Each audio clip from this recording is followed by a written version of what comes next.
Magandang buhay po at welcome back dito sa aking Mathematics Tagalog tutorial.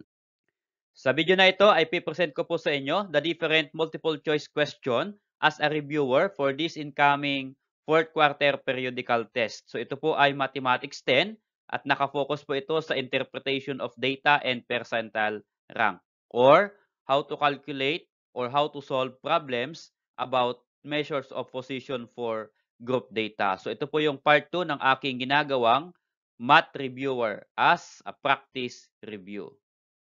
Okay, so let's start for number 1 question. Miss Venus got a score of 38 in her 50-item test in mathematics. The percentile rank of her score is 75%. This means that blank.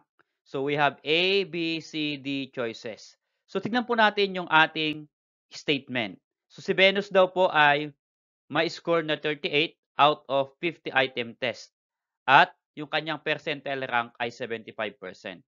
So if you're going to calculate yung 38 na score ni Venus out of 50-item test, yan po ay 75%.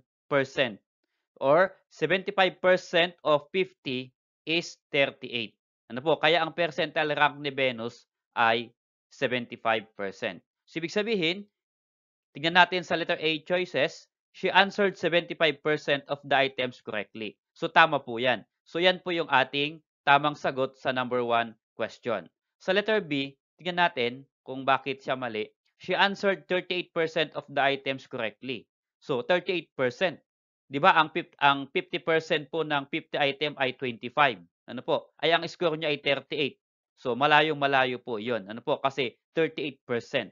Okay, so wrong po 'yan. Sa letter C naman, she answered 38% of the items wrong. So malayo na po 'yan na maging tamang sagot. At letter D, she answered 75% of the items wrong. So malayo na rin po ito. So mean to say, yan, napakalinaw po that she answered 75% of the items correctly. Okay, for number 2 question, if Anna received a score of 42 in a mathematics test, and this score is greater than or equal to the scores of 70% of the students taking the test, what will be Anna's percentile rank? So we have A, 42%, 70%, 30%, and 58%. So again, para masagutan po natin, hindi na po ito kinakalculate. Ina-analyze lang po itong problem. Ano po? Para makuha po yung percentage. So ulitin po natin yung statement. So si Ana daw po ay nakakuha ng 42 na score and this score daw po ay greater than or equal to the scores of 70% of the students taking the test. So inirank po siya, yung score na niya 42, ang rank po niya sa mga kaklase niya ay 70%. So ibig sabihin, naka-percentage na po yung kanyang rank, ito na rin po yung kanyang percentile rank. So 70% din lang po yung kanyang percentile rank. So our answer for that question is 70%. Okay, so about this number 3 question, in a 50-item test, Palpalatok got a score of 35 and this score is equivalent to 70% percentile rank. What does it mean? So we have A, he is 30% better than other test takers. B, he is 70% better than other test takers. C, his score is greater than 30% of the other test takers. And D, his score is lower than 70% of the other test takers. So para maintindihan po natin, again, hindi po ito kinakalculate, iniintindi lang po. Analyzation po itong question na ito. Ano po? So in a 50-item test, Palpalatok got a score of 35. So out of 50-item test, si Palpalatok ay nagka-score po ng 35 and this score is equivalent to 70%. So kung i-compute po kasi natin, ang 70% ng 50 ay 35. Ano po? Kaya yung 35 na score ni Palpalatok, yan po ay 70%. Ano po? So kapag ipi-percentile rank natin, kapag nilagay po natin sa percentile rank yung 70%, si Palpalatok ay ano po, 70% better than other test takers. Ano po? So, meron po siyang nilamangan o may tinaasan po siyang 70% of the test takers. Ano po? So, ang sagot po natin diyan ay letter B. He is 70% better than the other test takers. So, pang 70 po siya. Ano po? Okay, so about this number 4 to 8 question. So for item 4 to 8, refer to the data below. The data are scores of grade 10 learners in their math summative test. So we have different scores here. At kung bibilangin po natin yung scores, meron pong 30 scores here. So ibig sabihin, 30 po silang nag-take ng mathematics summative test. So this is question number 4. If Nelly decides to have 5 classes for the frequency distribution table, what is the class size? Okay. So, tinatanong sa number 4, ano po yung class size kapag magdi-decide si Nelly na ang gagamitin niyang classes ay 5 or there are 5 class interval. Ano daw po yung kanyang class size? So, 3, 4, 5, and 6.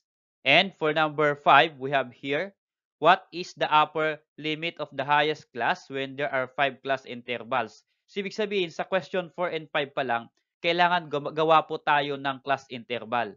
Kailangan mag-compute po tayo at mag-create po tayo ng frequency table. Ano po? So, sa number 6, actually, ito po ay analyzation na lang po ito. Okay. So, gawa po tayo ng class interval. Okay, para makuha po natin yung class size, kailangan po nating i-calculate. So, ito po yung scores ng mga estudyante. So, we are going to create or make a frequency table. So, ito po yung first step para makuha natin yung class size or yung different class interval. Okay, so first step po natin ay find the range by subtracting the highest score by the lowest score. So, range is equal to h minus L. So, mula po dito sa ating values or scores, ano po yung highest? Ang highest po natin ay 30. Okay? At ang lowest po natin ay 11. So, lagyan ko po ng mark.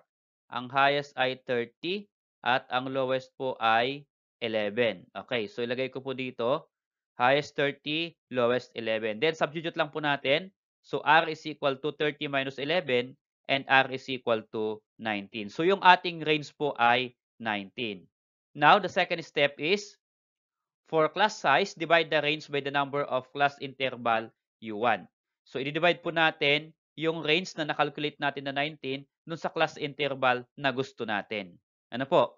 Pero, sa ating pong question number 4 kanina, naka-indicate na po yung class interval. If Nelly decides to have 5 classes, o yan, kapag si Nelly ay gusto niyang 5 class interval, for the frequency distribution table, what is the class size? So, ano yung class size? So, to calculate class size, lagay po natin, naka-indicate po sa number 4 na ang class interval ay 5. So, to calculate class size, i-divide natin yung ito pong range na 19 na nakalculate natin doon sa class interval na given sa question na 5. So, 19 divided by 5 is equal to 3.8 or round off to the whole number. Ano po? Whole number po. Pero, that is always round up. Ano man po yung decimal nung makuha nating class size. Kahit po yan ay 3.1, 3.2, 3.3, basta take note po, ang rule po dyan ay always round up. Okay, so ang ating pong class interval or class size rather is equal to 4. Okay, so balik po tayo dito sa ating question number 4. If Nelly decides to have 5 classes for the frequency table, what is the class size? So ang na-compute po natin kanina na class size ay equal to 4. So our answer for number 4 is letter B, 4. How about number 5? What is the upper limit of the highest class when there are 5 class intervals?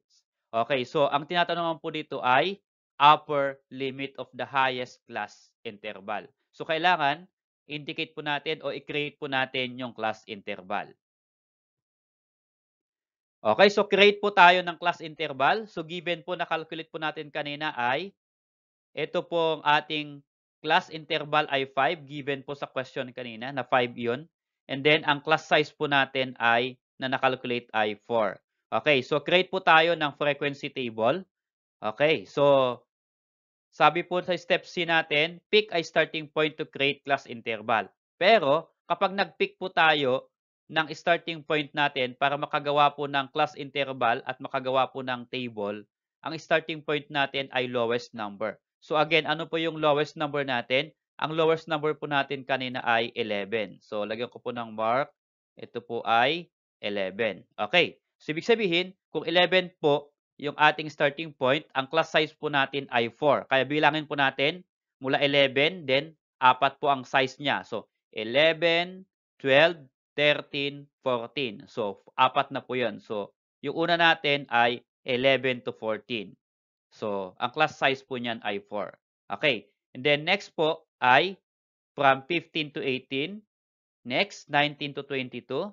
Next, 23 to 26. And last, 25 to 27 to 30 rather. So, ang class interval po natin dyan ay 5. Ano po? So, 1, 2, 3, 4, 5. So, there are 5 class intervals. At ang class size po niya ay 4. So, the question, yung number 5 kanina, what is the upper limit of the highest class interval when there are 5 class intervals? Okay, so ano yung highest or ano yung upper limit ng highest class interval? Ito yung highest class interval po natin, 27 to 30. So ano po yung upper limit niya? So pag sinabing upper limit, yun po yung pinakamalaking number sa class interval. 23, 26, 27, 30. Ang pinakamalaki po dito from 27 to 30. Of course, ito pong 30. So ang upper limit po niya ay 30. So ang sagot po natin dyan ay letter D. So lagyan ko po ng markings. Okay, so about this number 6 question.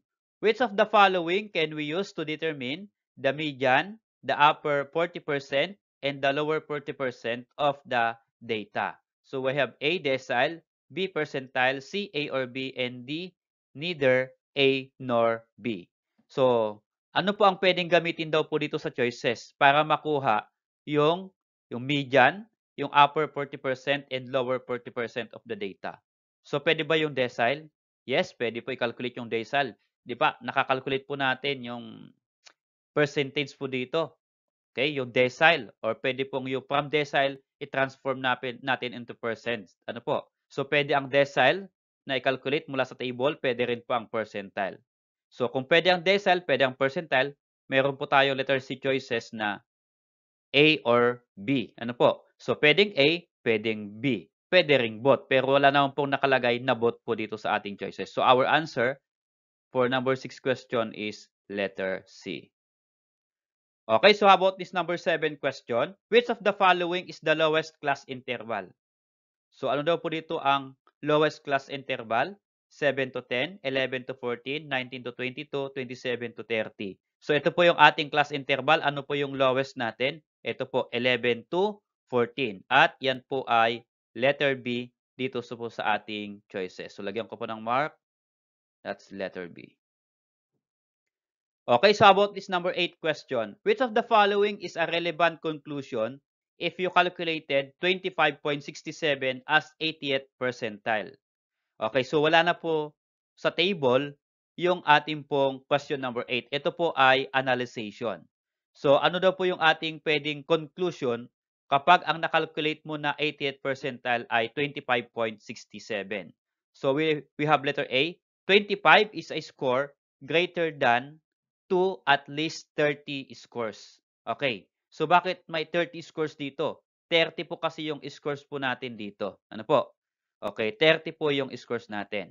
Okay, letter B, 26 a score greater than to at least 30 scores. Okay? Yung isa po ay 25, yung isa po ay 26. So bakit kaya ganyan ang pamimilian po natin sa choices? 25, 26. Notice po na yung given po na nakalculate natin na percentile ay 25.67. So kapag ganito pong decimal, dapat i-round off po natin sa whole number. Okay, round off po ha. So pwedeng round down, pwedeng round up. So 25.67, pag ni-round off po natin yan, yan po ay magiging 25. Ano po? Kaya ang answer po natin dito ay 25 is a score greater than to at least 30 scores. Okay. So, bakit kaya yung C and D mali? May 25, 26 din po. May nakalagay po kasi or equal to at least. Ano po? So, ito po ay greater than lang po. Hindi po siya equal. Ano po? So, greater than to at least 30 scores. So, our answer for number 8 is letter A. Okay, so salamat po sa inyong panood. Kung nagustuhan po yung video na ito, please click like and then subscribe kung bago ka pa lang po dito sa aking channel. So medyo konti po yung video na nai-upload ko ngayon o content nitong video na ito kasi inapura ko lang ito at marami pong nagre-request na i-upload ko na raw po kasi nalalapit na po yung kanilang exam o bukas na po yung kanilang exam.